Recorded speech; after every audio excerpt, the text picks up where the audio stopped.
আসসালামু আলাইকুম। আপনার উপর শান্তি বর্ষিত হোক। প্রিয় সত্যান্বেষী, খতমে জামালির সত্য ও সুন্দরের ভুবনে স্বাগতম। আসলে জীবনকে সুন্দর করার জন্য প্রয়োজন কোরআনের জ্ঞান। আল্লাহ নিজেই বলেছেন, আমি কোরআনকে খুব সহজ করে দিয়েছি যাতে করে তোমরা এর শিক্ষা মনে রাখতে পারো। হে মানুষ, তুমি কি এর শিক্ষা হৃদয়ে ধারণ করবে না? সূরা কামারের 17, 22, 32 ও 40 নম্বর আয়াতে 4 বার আল্লাহ এই একই কথা বলেছেন। আসুন আমরা কোরআনের শিক্ষাকে হৃদয়ে ধারণ করার জন্যে পুরোপুরি মনোনিবেশ করি। আর এ প্রয়াসে আমি শহীদ আল বুখারী মহাজাতক আপনার সাথে রয়েছি। হালকাভাবে চোখ বন্ধ করুন, নাক দিয়ে লম্বা দম নিন, ধীরে ধীরে মুখ দিয়ে দম ছাড়ুন।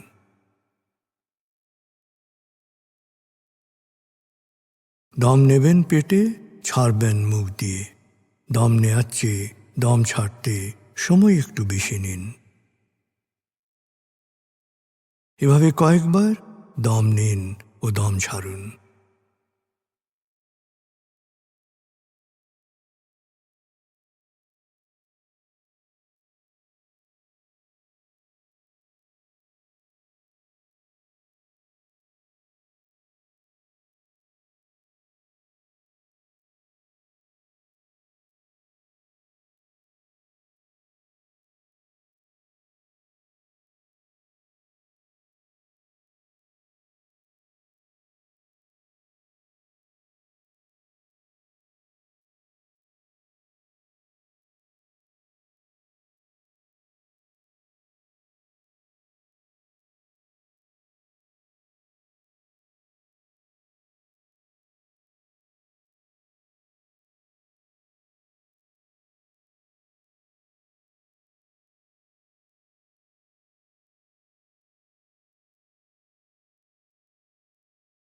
এবার দম স্বাভাবিক হতে দিন।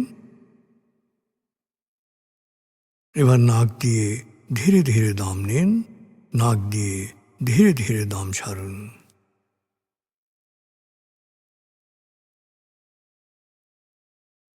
এভাবে কয়েকবার দম নিন, দম ছাড়ুন।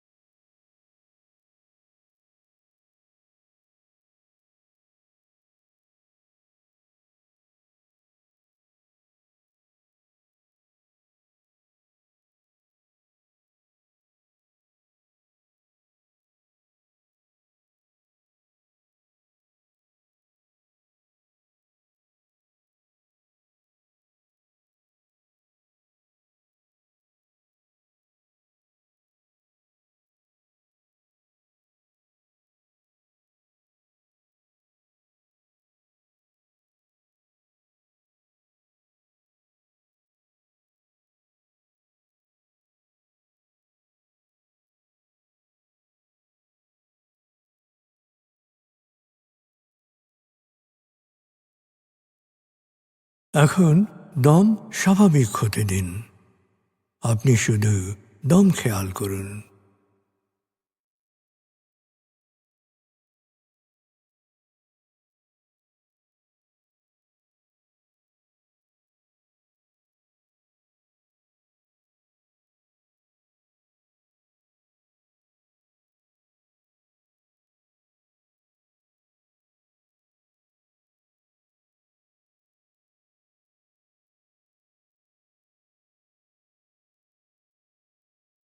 প্রিয় সত্যান্বেষী, এবার আমরা ডুবে যাব সূরা ফাতিহার তেলাওয়াত ও মর্মবাণীতে। 1. সূরা ফাতিহা। أعوذ بالله من الشيطان الرجيم. بسم الله الرحمن الرحيم. الحمد لله رب العالمين. الرحمن الرحيم مالك يوم الدين إياك نعبد وإياك نستعين اهدنا الصراط المستقيم صراط الذين أنعمت عليهم غير المغضوب عليهم ولا الضالين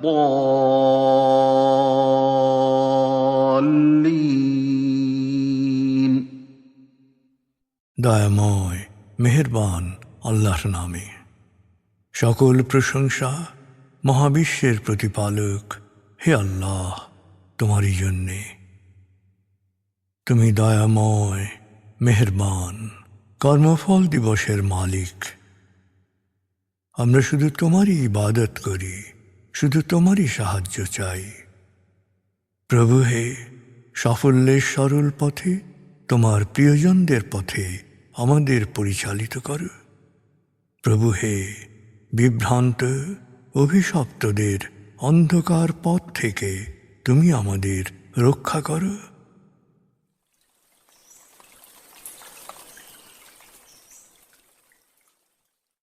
ভাব ৮৮, প্রিয় সত্যান্বেষী। ভাব ৮৭ আয়াতগুচ্ছে আমরা শুনেছি শয়তানের ধোঁকায় পড়ে জান্নাত থেকে আদম দম্পতির বহিষ্কার প্রসঙ্গ। ভাব ৮৮-তে আমরা শুনব সূরা আরাফ ৩২ থেকে ৪১ আয়াতের তেলাওয়াত ও মর্মবাণী। এই আয়াতগুচ্ছে আল্লাহ যা কিছু হারাম বা নিষিদ্ধ করেছেন সে প্রসঙ্গ বর্ণনা করা হয়েছে। ৭ সূরা আরাফ।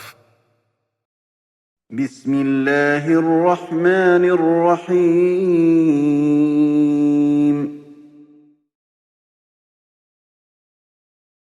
قل من حرم زينة الله التي أخرج لعباده والطيبات من الرزق قل هي للذين آمنوا في الحياة الدنيا خالصة يوم القيامة كذلك نفصل الآيات لقوم يعلمون قل إنما حرم ربي الفواحش ما ظهر منها وما بطن والإثم والبغي بغير الحق وأن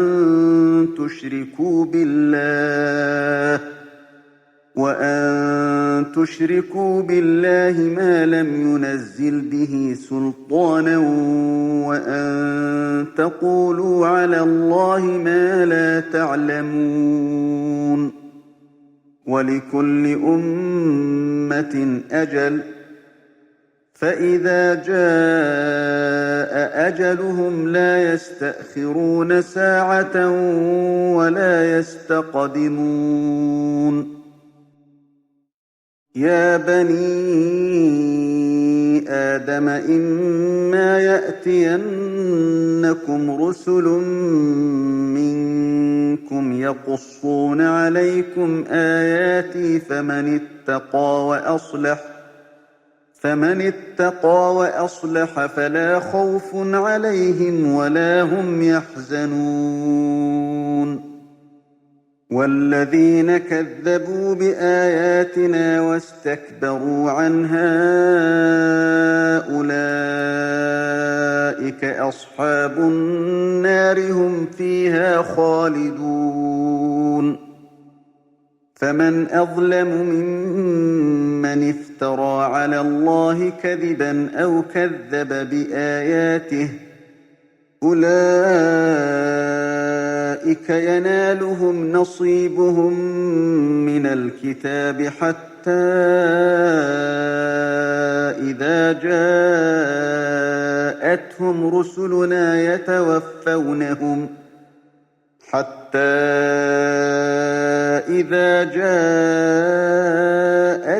رسلنا يتوفونهم قالوا أين ما كنتم تدعون من دون الله قالوا ضلوا عنا وشهدوا على أنفسهم أنهم كانوا كافرين قال ادخلوا في قد خلت من قبلكم من الجن والإنس في النار كلما دخلت أمة لعنت أختها حتى إذا اداركوا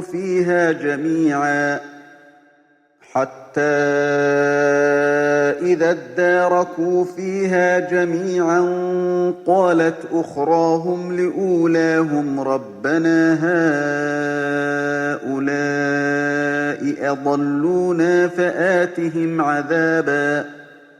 فآتهم عذابا ضعفا من النار قال لكل ضعف ولكن لا تعلمون وقالت أولاهم لأخراهم فما كان لكم علينا من فضل فذوقوا العذاب بما كنتم تكسبون إن الذين كذبوا بآياتنا واستكبروا عنها لا تفتح لهم أبواب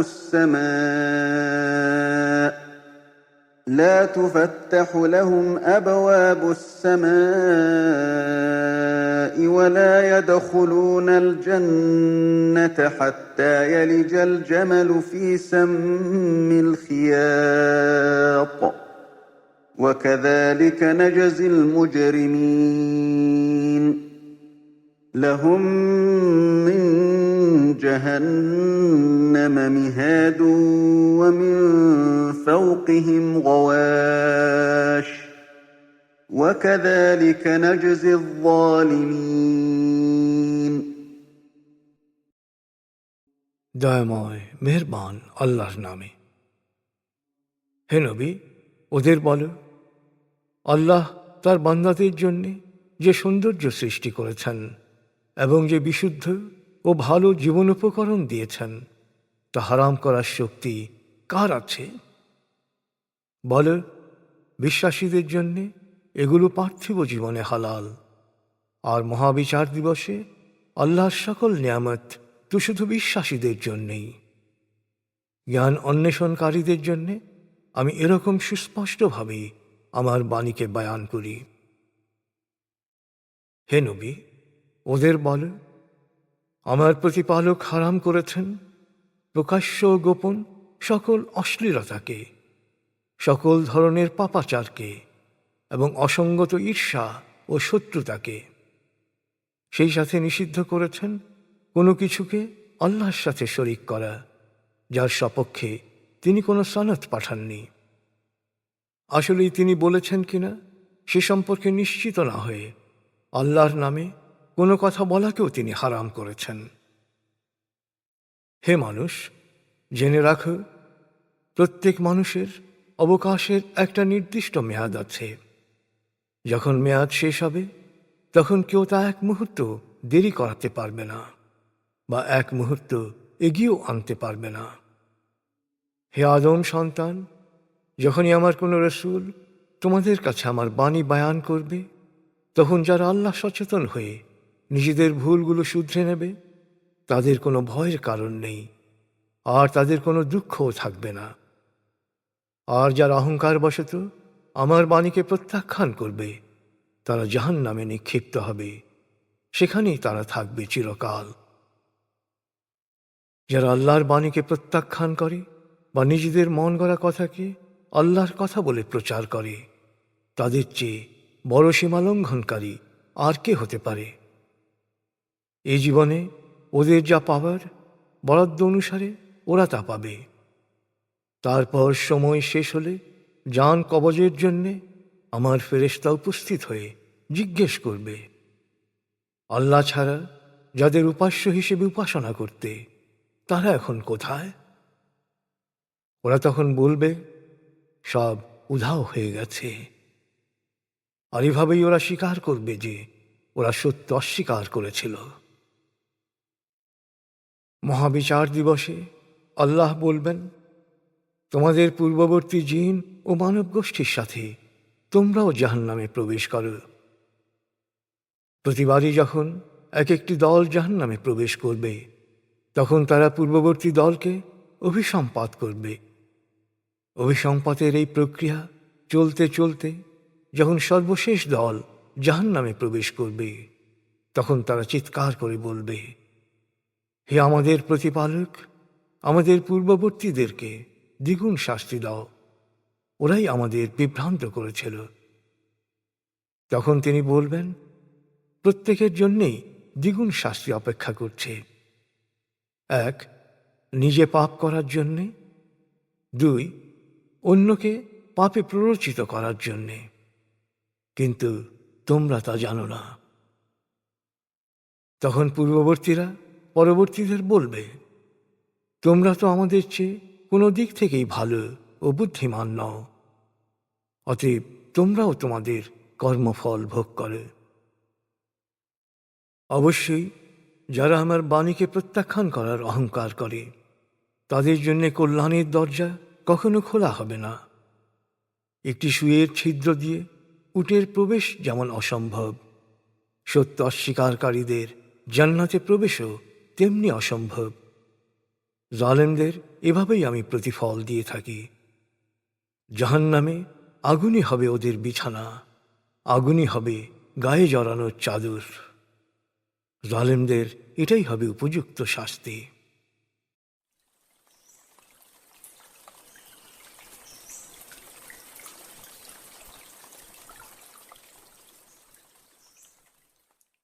প্রিয় সত্যান্বেষী, এবার আজকের আয়াতগুচ্ছ থেকে একটি পয়েন্ট নিয়ে ভাবুন, যা আপনি অনুসরণ করার চেষ্টা করবেন।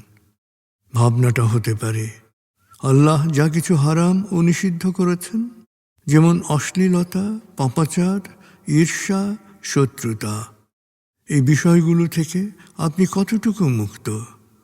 নিজেকে বিশ্লেষণ করুন।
প্রিয় সত্যান্বেষী, কোরআনের মূল শিক্ষা শুকরিয়া ও দোয়া।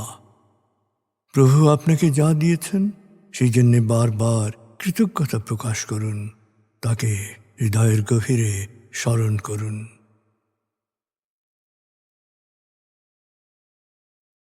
আল্লাহ আল্লাহ আল্লাহ আল্লাহ আল্লাহ আল্লাহ আল্লাহ আল্লাহ আল্লাহ আল্লাহ আল্লাহ।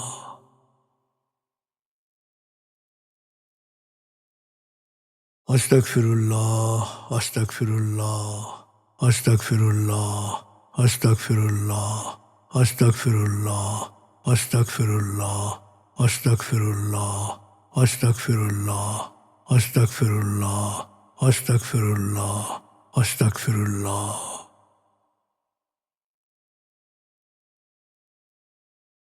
আসুন প্রার্থনায় ডুবে যাই। হে আমাদের প্রতিপালক, আমাদের ইহকাল ও পরকালের কল্যাণ দান করো। আগুনের শাস্তি থেকে তুমি আমাদের রক্ষা করো। হে আল্লাহ, পানাহ দাও ভয় ভীতি আতঙ্ক থেকে, অশান্তির আগুন থেকে, অস্থিরতা হতাশা পেরেশানি থেকে, দুঃখ কষ্ট থেকে, ঋণ ও কুফরি থেকে, অভাব আসক্তি ও নেতিবাচকতা থেকে।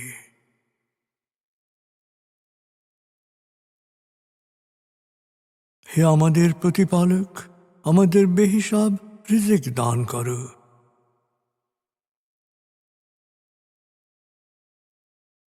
হে নিরাময়কারী, আমাকে পরিপূর্ণ নিরাময় ও সুস্বাস্থ্য দান করো। প্রভু হে, আমার মা বাবা অভিভাবক শৈশবে যে মমতায় আমায় লালন করেছেন, তুমিও তাদের উপর সেরূপ করুণা বর্ষণ করো। হে আমাদের প্রতিপালক, আমার পরিবারকে প্রাজ্ঞ সুখী ও সমৃদ্ধশালী পরিবারে রূপান্তরিত করো।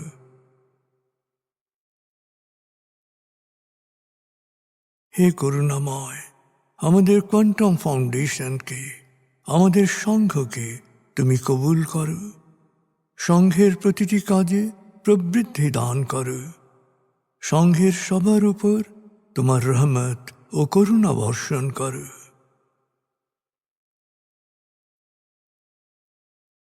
প্রভু হে, আমাদের দেশকে তুমি ভালো মানুষের স্বর্গভূমিতে রূপান্তরিত করো। হে করুণাময়, পৃথিবীর সকল শোষিত বঞ্চিত মানুষকে জালেমের জুলুম থেকে, শোষকের শোষণ থেকে মুক্তি দাও।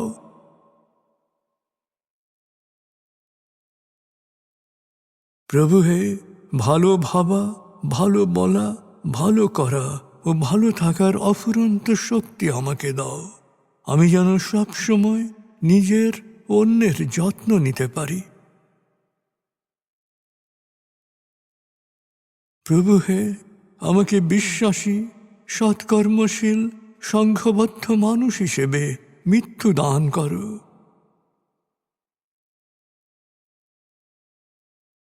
অনুভব করুন, আল্লাহ আপনার অন্তরেই আপনার কথা শুনছেন।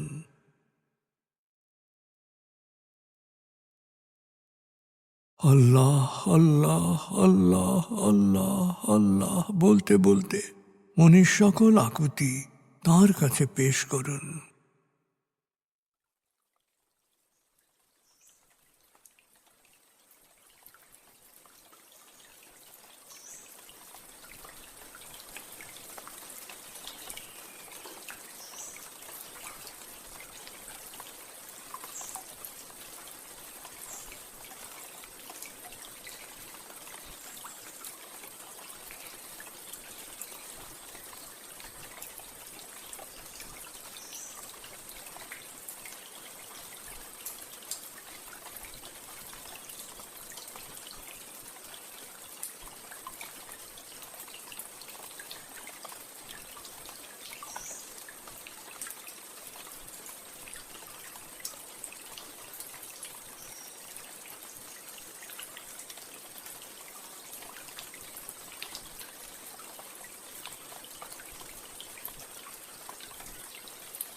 এবার মনে মনে বলুন, দয়াময় তুমি মহান, সর্বশক্তিমান, আমি তোমারই দাস, আমি তোমাতেই সমর্পিত।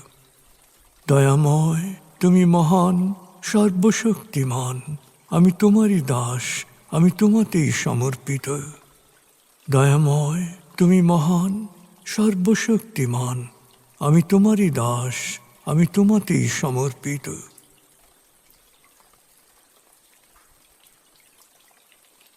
অনুভব করুন আল্লাহ আপনার প্রার্থনা কবুল করেছেন।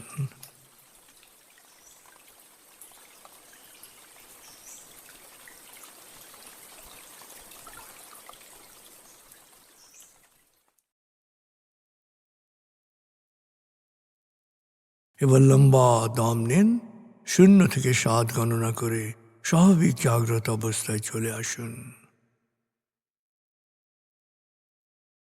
আপনার জীবন সুন্দর হোক, সফল হোক। খুদা হাফিজ। আসসালামু আলাইকুম। আপনার উপর শান্তি বর্ষিত হোক।